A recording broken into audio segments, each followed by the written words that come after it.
What's one of the best things that you enjoy about coming to cons? I like meeting people. Yeah. I meet the most interesting people at conventions. I feel like genre attracts intelligent people. Yeah. Like I've got a friend that helped design the Mars rover, the newest Mars rover. Mm-hmm. I've got a beautiful young lady that works at the Large Hadron Collider in Europe, the big atom smasher, like the biggest machine ever made by human beings. It straddles like France and Switzerland. Wow. You know, across the border. It's just so huge. I've got friends who are physicists, doctors, like all sorts of really interesting jobs.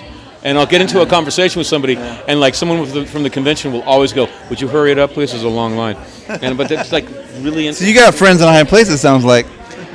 Yeah, because like you just I don't know, man. I think that smart people like science fiction and fantasy. Yeah. Oh yeah. I mean, I think it's good to explore all genres, right? What's that? I think it's good to explore all genres. All genres. Yeah. That rolls right into the next question. So you played vampire, played superhero villain, and you played an astronaut. Is there any roles that you haven't done that you want to tackle? You know, I don't really try to plan ahead. John Lennon said life is what happens when you're busy making other plans. And whatever I would come up with would be so much less interesting than what I've gotten. That I usually, if it was left to me, my choice for the next role would have something to do with making me look cool. And that's just not probably as fun as doing something else. Yeah. You know. It's better to just kind of take it as it comes, like a surfer. You take the wave as it comes. You don't try to dictate how the wave is going to be. You just surf what comes.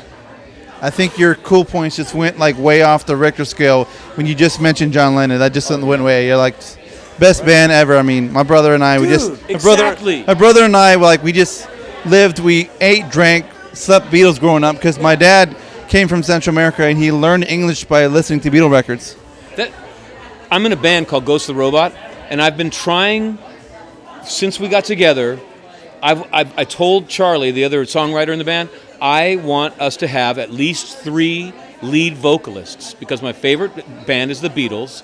And I remember when I was a kid, I didn't know who was singing what. And I remember when someone told me, that's not the lead singer. Like it's not the same person singing all the songs. And I'm like, what?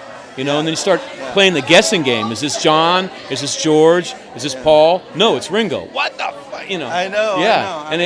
And it's just, it makes it surprising. Even when you know who's singing, song to song, it's a different person. So it's kind of constant to the ear. It's a surprise all the time.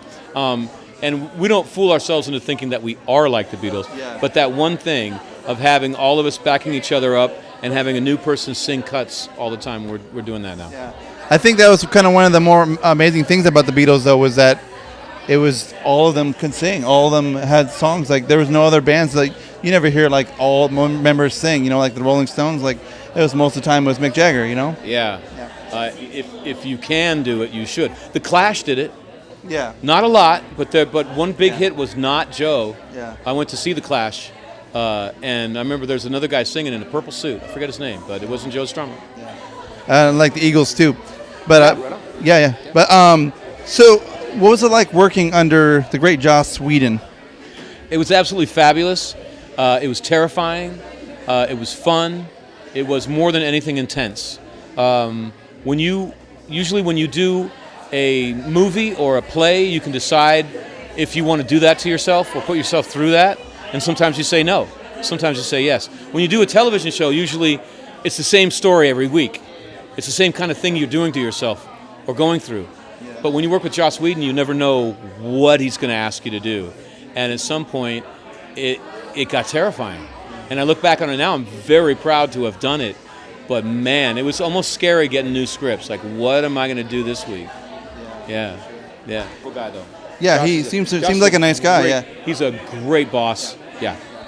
So final question is, do you have any current projects you're working on? Yeah, a movie called Dragon Warrior, which is an independent film that we shot it on green screen, and they spent 3.5 years building a medieval world with dragons and special effects for the green screen. It looks fabulous.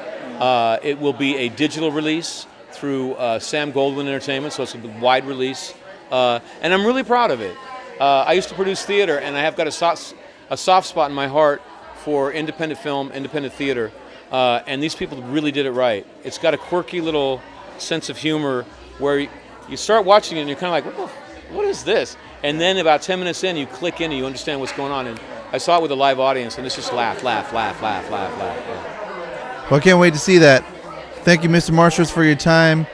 And this has been Dave Madrigal with Mad Bros Media.